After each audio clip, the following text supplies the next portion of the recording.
बिस्मिल्लाहिर्रहमानिर्रहीम।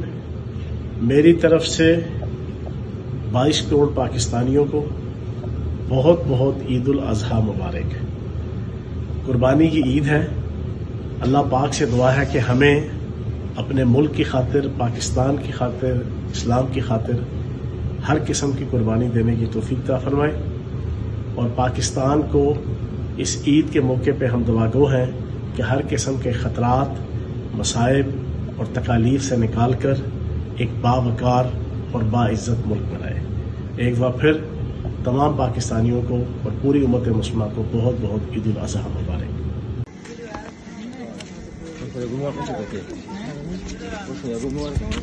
आगे आगे ना लाओ ना, इधर इधर खेलो इधर।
सब्सक्राइब करें और बेल दबाएं ताकि कोई खबर रह न जाए।